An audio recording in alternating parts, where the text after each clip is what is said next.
Hello everyone, I am Ru and welcome back to my channel Ru with the Books.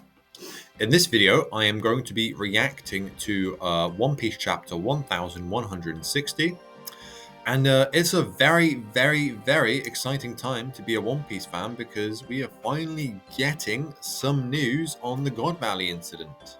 We've all been looking forward to this as a community for a really long time, so to finally be getting this event is very special occasion. If you've not read the chapter, you can go find it and read along with me. And if you have read the chapter, then you can just listen to me react. So let's have some fun and get into it. One Piece 1160. So here is the cover page. The name of the chapter genuinely is the God Valley Incident. You know, that is, we're getting the real source here. So the cover page is Ogre Child Yamato's Golden Harvest Surrogate Pilgrimage, Volume 42, The Shrine to Odin and His Companions Overlooking the Flower Capital. That is a little bit of a mouthful to say. It's quite a lovely panel. We have, obviously, the kind of landscape, or I guess portrait view of Wano. It's a place, an environment, a setting we are very familiar with. And Oda Yamato is looking out with her club. She's like leaning on it and just looking out at the beautiful scenery. It's very beautiful cover page. Not as exciting as some of the previous ones, but decent. Feast your eyes upon the Davy clan. Boo! The most hated of all people! You can go back generations and you'll never find a single person who loved your kind. You're just more buccaneers, aren't you? Shun them! Isolate them! So to start off with, we already have the Celestial Dragons being absolute pests. They're throwing daggers and axes up to the stage because they hate the Davy clan that much. I'm guessing, I mean, if the Celestial Dragons say something, then honestly it's probably the opposite is true. So they probably are a genuinely well-regarded race. Yeah, interesting. They probably have a bit of a similarity to Buccaneers based on what they're saying. You're just more Buccaneers, aren't you? So they probably have kind of very big builds in general. We can see that because we know Blackbeard is very tall and Rox is probably quite large as well. They're obviously not quite as large as the giant. Oof! Hey, no knives, my friends! If they die, that's a penalty on you, ha ha ha! Oh, we have little young Blackbeard. With his little silly haircut. He's being protected by his mother. Their lives pose a danger to us all. Not so fast, folks. Don't throw anything yet. If we can wipe them out once and for all, this is a blessed day. Okay, so it seems that yeah, the Davy clan is kind of like the enemies of the Celestial Dragons and the world government, kind of like the D clan supposedly is. So similarity there. Oh wait, D for Davy. I think we're onto something here. You did well to find them, Garling. It was simply an act of fate. Now, let's introduce the favorites to win the individual competition. Segregate them! I'll be dead soon. Please take my boys to someone kind-hearted to raise them into men. Just don't let them have them. Okay, alright, so that's someone pleading with Dragon, asking him to take care of their children. And we get some very sad and shocking things from the Celestial Dragons, but we've come to expect this. I know we get an internal monologue from Dragon, and there's this woman's hand on the floor. She's clearly not doing too hot. I don't know who you are, but I want to save your kids. If I don't do something, I'm going to collapse under the weight of it all. Yeah, so this is, it's that sparking incident for Dragon that gets him to reevaluate his position in the Marines. We've already introduced the 13 super rare rabbits. They're worth 10,000 points each. Woo! Woo! In addition, there are 150 rare rabbits, and we get a kind of small panel of Kuma looking. The hunt will begin in 1 hour. Is he serious? Are they really going to start killing us? All you rabbits better start running. Ah! Yes, we've got like all these citizens of God Valley running away from the central kind of stage, the amphitheater. running with their children. We see kind of old and elderly people trying to push their like grandparents in wheelchairs and stuff like that. Yeah, oh my gosh. Then we get a man saying, "We just have to survive for 3 weeks and we're free? Just run for it. It's our only hope. That has to be a good place to hide." Yeah, I mean, the odds are really stacked against these people, right? I mean, they're literally in handcuffs. They're looking after their kids, their parents. They're all, most of them are pretty just regular people, fairly weak. They don't have devil fruits. They don't have haki. Whereas, you know, the celestial dragons literally have guns and powers and everything. Let the hunt begin. Oh ho ho ho, little wabbits, where are you? Ah, ah, ah, ah. They're kind of looking out, you know, it's a sunny day, they're trying to see better. Hush, baby, don't cry, someone says to their child. Hag, wah! So the celestial dragons are already running around. Oh my god, this guy's like on an ostrich or something. It actually looks like Looney Tunes. Please, I beg of you. Ah, blam, blam, blam. So they're already, you know, they're starting taking victims like just rapidly like that. It's all a game to them. They're having a good time. Please spare my life. Don't kill my husband. They're just trampling all over these people. And now we switch scenes to the land of gods, sacred Mary Joie. Woo! Yes, get him!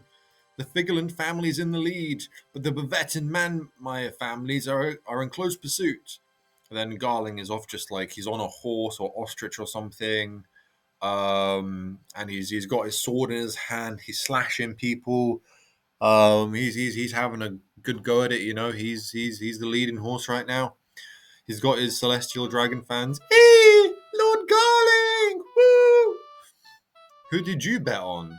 The shepherds in the family competition, Gunko for individual race. Are you sure? She's great, but she's still just the knighthood's pet devoted blade of God. She's the devoted blade of God. So she's like, sounds like she's Emu's like personal weapon, right? And wow, okay, so they're taking bets and everything on this whole situation. It's literally just sport to them. They're having an absolutely fantastic time. And the people participating are having a fantastic time. All of the celestial dragons, the world government, they are. It's like going to like Glastonbury for them or something. You know, they're just chilling, having a great time. Surprised they're not whipped out the special whiskey and stuff. Wow. And now we get to see Gunko having her fun time in this game.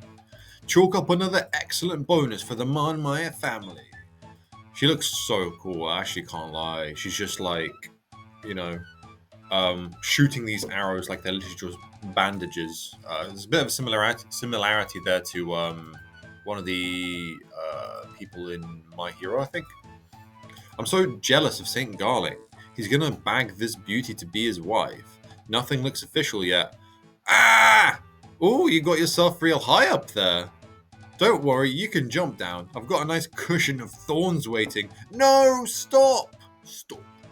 Yeah, so, okay, so, I forgot what this guy's name is already, to be honest. But yeah, he's the guy that's currently in Elbath, with Gunko, who was leading the kind of pilgrimage of kids, getting them to walk over all the way to, kidnapping them and doing the thorn thing. He's been as despicable for a very, very long time. Thing is because Gunko doesn't say anything, really, she doesn't say much. She doesn't say anything awful. She is a lot cooler, whereas this Thorn guy is just kind of a joke. He's probably going to go down pretty quickly in the present arc once, you know, Straw Hat Pirates and Co. find him and do the punch battling. And now you've got the dad seeing his kid up in the tree about to jump down. Please don't! That's my son! Daddy! Ah! Don't worry, I'll catch you! Ah, such a touching display. And now we're back to Dragon. Huff, huff. If I defied the celestial dragons and tried to save someone, my entire platoon will be beheaded. And he's like covering his mouth, looking like he's about to throw up. He's trying to hold back the vomit. Is everyone here then? Of course, sir. Stupid dragon, where is he gone? He'd better not be on that island. Ooh, I found him! The 10,000 point buccaneer. Okay, so we've got Kuma, and we can just about see Ivankov on the giant rock. Yeah, I think this is even good speaking. Don't waste your time dreaming of salvation from this sick game. We have to escape the game itself. She's a real one. She's plotting something. We saw her on the ship and now she's on the island. She, even Cobb, is still doing her thing. Let's get off God Valley together. They've still got hope, is what Dragon is thinking. Get a taste of my killer 10-shot rifle. And you've got the Celestial Dragon like aiming his gun. He's literally looking in through the sniper scope. He's aiming straight for Kuma, and it looks like shoomp, the shot's gone off. Oh damn! I've really done it now. Huff, huff. Oh, okay, right. It was actually Dragon. Dragon was the one who shot the Celestial Dragon. Blam, blam! There's another Celestial Dragon shooting, and he's got like this really despicable, evil, disgusting face. He looks like an egg. And then there's an explosion. Ha! To the east of the island. What is it? Says one of the Celestial Dragons. It's the Rocks Pirates! And not just them. There are all kinds of pirate crews pulling up. Yar! Oh, I wish I could see better. So you've got the rock ship. And I really can't make out what the other ones are. There's one with like a lot of like different bones through the skull, and there's one that looks like, I don't know, kind of like the octopus squid guy from Pirates of the Caribbean. I guess we will probably see them close up very soon. And now we have a double page spread with the Rocks Pirates. So we've got Rocks, Whitebeard, Stussy, Big Mom, Kaido, and all the other like Rocks Pirates whose names I don't remember. Alright, Shaki. Treasure. Devil fruits. There's no point to us killing each other over them. I propose a temporary team up. We can't split Shaki. I mean, that's true. It's true. You can't do that. She's gonna fall in love with whoever saves her first, obviously. Yeah, you're not gonna beat me to her. Shaki's gonna fall in love with whoever gets the most treasure. You have fun with that. I'm just concerned about my friend, is what Whitebeard's saying. And if she falls in love with me, well, I'm not complaining. Damn, Whitebeard's ever the gentleman. I respect that. Bring back the treasure and we'll split it even. No complaints about that, I trust. I mean, that is fair. That is fair. What are you talking about, Newgate? But if I save Shaki, then maybe Roger will be grateful to me. And? Wang Ji stayed behind on the island. We'll ban him from her bar. You're all fools! The entire world could turn upside down and Shaki'd never pay attention to you. Are you really gonna give me a devil fruit, Lin Lin? That's what Kaido's saying. It looks like Kaido's just been kind of strung along on this whole thing. And I mean, based on future events, he does get a nice little devil fruit, a pretty strong one even. He really can't complain with this whole deal after this whole incident and fiascos up. Man, that's such a cool panel. I've really loved seeing the Rocks Pirates, especially Whitebeard, man. Prime Whitebeard is actually the GOAT.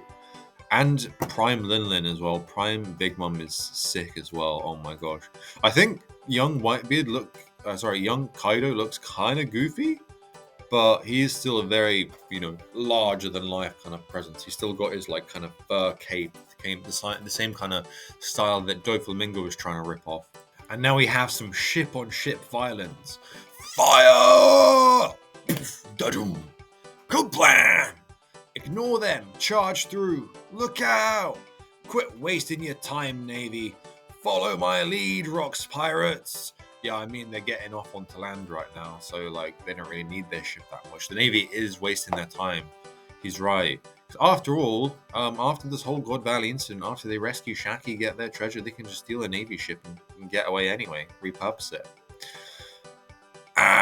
Okay, damn. The Rocks... Is that still the Rock ship? I need to go back to the other panel, just have a quick look. Yeah, it is. Damn, the Rocks Pirates, their figurehead looks like really crazy. It's just like some pardon my language, some skeleton just like tied up to the end of the ship. That's quite funny. Of course, right? And so immediately you've got a Celestial Dragon running away. Oh no! Pirates have arrived! What are you doing, Navy? If a single hair on our heads is mussed, you'll all be hanged from the neck. Urgent report, attention needed on the western coast. That's so funny. I mean, yeah, they love being like at the top of the food chain and, you know, hunting down powerless game.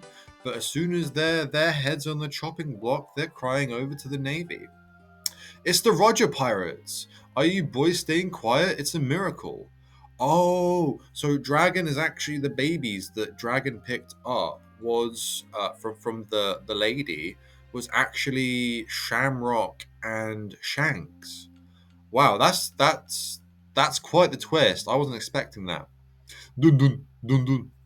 Move all the celestial dragons to the center of the island. They mustn't be harmed under any circumstances. What's happening? It's like the end of the world. First rocks, now Roger. The Roger pirates have landed. Yeah! Yeah, I mean, to be fair, when I said what were the other ships, I should have expected that. I mean, it was 3 ships, right? So it must have been Rocks, Roger, and Garp's ship, as those are the main forces that we know have come together during the God Valley incident. I just couldn't really make it out from the ships themselves who the crews were. And now we have the Roger Pirates, but they don't get their own double page spread by the looks of it. They just get a single one. So it seems that actually in this situation, they are the B side. The Rocks Pirates got their own double page spread. So, you know, they're the A team, the A side, the expected winners. And I guess that's why we get the Navy and the you know, Garp and everything teaming up with Roger. Anyway, I'm gonna go rescue Shaki! So you've got Roger, Rayleigh, Gaban, and all the other Roger pirates. None of the rest of you have a shot, so focus on the treasure! You've got you've got Roger with his sword, you've got Rayleigh with his sword looking dapper, his outfit looks sick, he looks like a proper pirate. Take Shaki back! Damn it, can't focus on the game. So Garling's complaining now. What is going on here? Just do something! Yeah, the celestial dragons are getting pretty mad. I mean, when the Rocks pirates and Roger turn up, they don't have much of a shot anymore, right? They're the game now.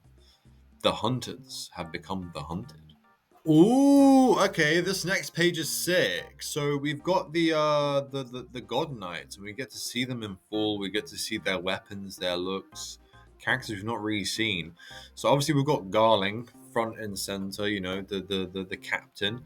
You've got this young girl, by the looks of it, who's holding a gun, and she's got a bit of a kind of law hat on. You've got a dark-haired woman who is wearing a crop top and has a very long, pointy sword. You've got, by the looks of it, the Thorn guy, who we already know about. We've got some kind of like pointy shark tooth kind of person who has half black hair and half white hair. And also has horns, giving me kind of like Black Maria vibes. And what is she smoking a cigar or something, or is that just a flower? I can't really tell. And then there's this like giant looking thing also with horns and like really large sharkish teeth. Looks very interesting. Damn, yeah, the God's Knights is sick. Oh my gosh.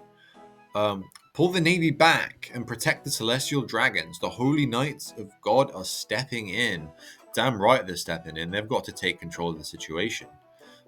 They can't just let you know, Rocks and Roger have free reign, you know, rescue Shaki. They've got to put up a bit of an. Oh, and I missed one. There's one that's wearing a kind of a skull on their head. Actually, looks a bit like the guy from the start of Elbaf, the one that was had them in the little toy room. Yeah, very interesting. That really cool panel. Pirates are landing on every shore. Fight back, battleships. Don't let them disembark. It might be too late for that. That's a really cool panel. We can see Elbaf kind of almost like it's almost like drone footage, because it's kind of like really far away from the island. We see the big kind of like that formation in the middle, and you see like rocks and trees and stuff surrounding that, and the sea and everything. The pirates are all charging onto the island. We don't know what they're after. Ah! Yeah, okay, so we've got Whitebeard and Shiki, and basically just the Rocks pirates causing havoc on the island. They've gone off their ship, they've landed on God Valley, and they're doing their thing. And then we see a cannonball being held in someone's hand. I've seen this before. We know who it is. It's good old Garp. He's saying, "Don't chop up my men like a plate of veggies." Yeah, I mean, if I was Garps, I'd be pretty mad too. Yeah, huh? Yeah, okay, so basically, he's just caused a massive explosion with this cannonball, and everyone's just being blown away. And Rox and Roger are looking pretty mad at Garp's arrival here. You know, their men are being tossed aside by a big explosion. Oh, yeah. Oh, that shit! It's Vice Admiral Garp. Here I am, baby. Reinforcements have arrived. It's Vice Admiral Garp. Everyone's cheering. Oh, we see Streisand in the background as well, and we see people like just celebrating. Everyone's really happy now. You know, it's an emotional roller coaster for all these Navy people. Yes, we're saved, and we see Garp's bulging neck, and he looks like he's up for a challenge. Garp's fleet has arrived. You know, he's about to have a fun time. He's got Rox, he's got Roger, he's got all of his biggest rivals just ahead of him on that island. Oh my gosh. Yeah, so that was a really cool chapter. Starting off early with seeing Blackbeard on the island, seeing Kuma with a target on his back, seeing Ivankov trying to lead them to survival, seeing Dragon rescue the children, Shanks and Shamrock, was a really cool touch. That means if it wasn't for Dragon, yeah, Shanks literally could be dead, and Luffy wouldn't be a pirate on the seas. So, in fact, Dragon was the cause of Luffy going out to sea, essentially. He started the revolution. He was the revolution. Oh my god, that's awesome. And yeah, seeing the Rocks pirates, the Roger pirates, and Garp all arrive at God Valley, all for their own motives, is super cool. Yeah, it seems like this was a bit of a setup chapter, because obviously all of the key players of this incident that we've been looking forward to finding out more about have just arrived. So next chapter is going to be the big one, I reckon, and unfortunately we have a break next week. So I know this video came out late because the chapter was out a few days ago, and I'm only reacting to it today, and it is Monday. So I won't be saying I'll see you 2 weeks from now. I am going to say I'll see you nakama next week for another RuREACTION. But yeah, I hope you guys enjoyed the video. One Piece is always a fantastic thing to read. I absolutely love it. So yeah, be sure to like the video for the algorithm. I'd absolutely appreciate your support. And if you would like to see me pop up in your subscription feed, be sure to press that subscribe button below. I upload One Piece reactions when possible. And if you like books, then I also upload book content. So see you around. Anyway, until next time, Ru out.